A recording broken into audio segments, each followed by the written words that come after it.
Hello बच्चों, तो कैसे हैं? उम्मीद करते हैं कि अच्छे होंगे और स्वस्थ होंगे। तैयारी में जोरों शोरों से लगे होंगे। देखिए, हम लोग जिस तरह क्लास 12 का हिस्ट्री का पहला चैप्टर पार्ट 1 पार्ट 2 में थ्योरी पढ़े थे, और उसका पार्ट 3 में ऑब्जेक्टिव और पार्ट 4 में सब्जेक्टिव क्वेश्चन किए थे। उसी तरह हम लोग जो है ना, दूसरा चैप्टर, दूसरा अध्याय है क्लास 12 हिस्ट्री का पढ़ेंगे आज, है कि नहीं? देखिए, इसका नाम क्या है? दूसरा अध्याय का नाम क्या है जी? राजा किसान, राजा किसान और नगर। क्या नाम है? राजा किसान और नगर, है कि नहीं? कौन सा अध्याय? अध्याय दूसरा है ना जी, राजा किसान और नगर। देखिए, हड़प्पा सभ्यता का काल कब से कब तक था? बताइए जी आप लोग कमेंट बॉक्स में। हम बताए थे हड़प्पा सभ्यता का काल 2600 बीसी से 1900 बीसी, है ना जी। हड़प्पा सभ्यता कैसा सभ्यता था? हड़प्पा एक नगरीय सभ्यता था। कैसा सभ्यता था? नगरीय सभ्यता था। देखिए, वैदिक हड़प्पा सभ्यता के बाद दूसरा अध्याय कौन सा जी? किसान और नगर, है ना। यह एनसीईआरटी के अनुसार है। किसके अनुसार? एनसीईआरटी के अनुसार। अब अगर एसपीपीडी के अनुसार देखिएगा, दूसरा अध्याय यानी दूसरा चैप्टर क्या होगा? वैदिक काल, है ना। वैदिक युग में, वैदिक युग में दो कालों में बांटा गया, ऋग्वेद, उत्तर ऋग्वेद, ऋग्वेद और उत्तर ऋग्वेद, है ना जी। जो कि 1500 बीसी से ऋग्वेद 900 बीसी तक चला। और ऋग्वेदिक सभ्यता कैसा था जी? ग्रामीण सभ्यता था। कैसा था? ग्रामीण सभ्यता था। वैदिक कालों को कितने भागों में बांटा गया है जी? दो भागों में बांटा गया है। नंबर 1 ऋग्वेदिक काल, नंबर 2 उत्तर ऋग्वेदिक काल। ऋग्वेदिक काल जो है ना 1500 बीसी से 1000 बीसी तक, है ना। और 1000 बीसी से 600 बीसी तक उत्तर ऋग्वेदिक काल। यानी ऋग्वेदिक काल कितना साल चला जी? लगभग 9 साल। कितना? लगभग 9 साल चला ऋग्वेदिक काल, है कि नहीं? अब हम लोग देखेंगे वैदिक, वैदिक काल। क्या रहेंगे? वैदिक काल। देखिए, हड़प्पा सभ्यता के बाद वैदिक काल की शुरुआत हुई। हड़प्पा सभ्यता के बाद किसका शुरुआत हुआ जी? वैदिक काल का। किसका? वैदिक काल। यह एक ग्रामीण सभ्यता थी। कैसी सभ्यता थी? ग्रामीण सभ्यता थी। और इसे आर्यों के द्वारा बसाया गया था। किसके द्वारा? आर्यों के द्वारा बसाया गया था। वैदिक काल में जो है ना जी, संस्कृत भाषा का शुरुआत कब हुआ था? वैदिक काल में ही हुआ था।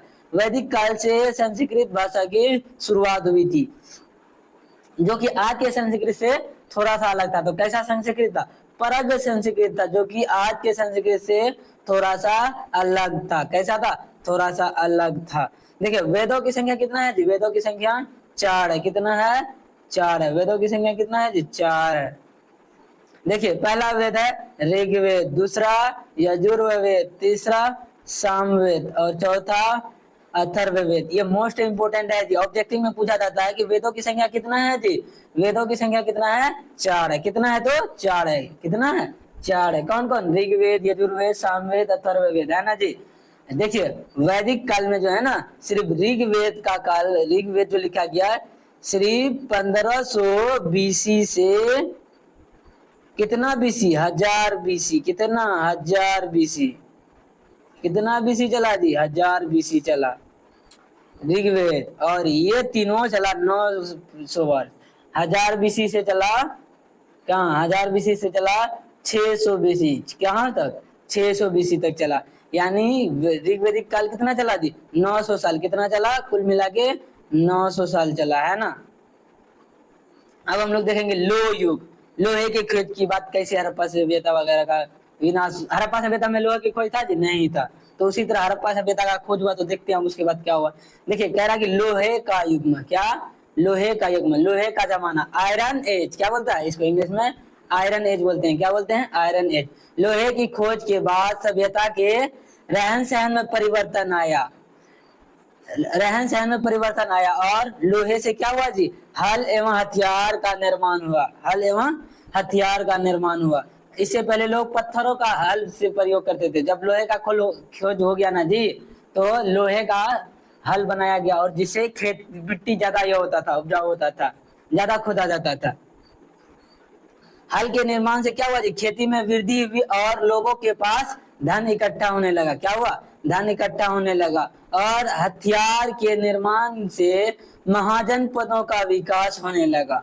महाजन पदों का विकास होने लगा। आपको पूछा जाएगा, मोस्ट इंपोर्टेंट है, बताइए जी, जनपद किसे कहते हैं? क्या? जनपद। देखिए, जनपद उस जगह को कहते हैं जहां पर लोग आकर रहने लगे उसे क्या कहते हैं जी, जनपद कहते हैं। जनपद जो है ना सही दो शब्दों से मिलकर बना है, जन प्लस पद, क्या क्या, जन प्लस पद। तो जन का अर्थ होता है लोग और पद का अर्थ होता है पैर, जहां लोग आकर रहता है उसे ही क्या कहते हैं जी, जनपद कहते हैं। देखिए हथियार और खेती में वृद्धि के कारण ही जनपदों की आकार छोटा छोटा जनपद हुआ करता था। जब हथियार का निर्माण हुआ, एक जनपद दूसरे जनपद पे अधिकार करने लगा, युद्ध लड़ने लगा, तो आकार में क्या हुआ जी, वृद्धि होने लगा, दूसरे क्षेत्रों को जीतने लगा, तो क्या हुआ, जनपदों की आकार में वृद्धि होने लगी और इसी तरीके से महाजनपदों का विकास हुआ। क्या हुआ, विकास हुआ। उस समय मुख्य रूप से 16 महाजनपद थे। पूरे भारत में कितने महाजनपद थे, 16, जिसमें सबसे बड़ा महाजनपद कौन था जी, सबसे बड़ा या विशाल महाजनपद मगध महाजनपद था। कौन था, मगध महाजनपद था।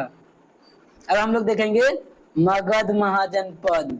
देखिए मगध, जिसमें प्रमुख 3 महाजनपद थे। बिहार में कितने मौजूद थे, 3 मौजूद थे, जिसमें सबसे बड़ा था और सबसे शक्तिशाली महाजनपद था मगध महाजनपद, जो कि बिहार में ही मौजूद थे। हम देखते हैं बिहार में अब कौन कौन सा 3 महाजनपद मौजूद थे। पहला कौन बताया जी, मगध। ये मोस्ट इंपोर्टेंट है, आपको पूछा जाएगा मगध वाला जो पहले का जो मगध था उसका क्षेत्र अभी मौजूदा समय में कहाँ कहाँ कौन कौन सा एरिया मौजूद है जी, बताइए। देखिए पटना जो है ना मगध के अंतर्गत आता था, गया भी मगध के अंतर्गत आता था, शाहबाद जिला है ना जी, गया पटना ये सब जो जिला है ये किसके अंतर्गत आता था, वर्तमान जो पहले का मगध था ना, ये अभी के गया, शाहबाद और पटना जो मौजूद है, तो पहले के मगध के अंतर्गत आता था। और मगध की राजधानी हुआ करता था राजगिरी। क्या हुआ करता था, राजगिरी। गिरी वृक्ष,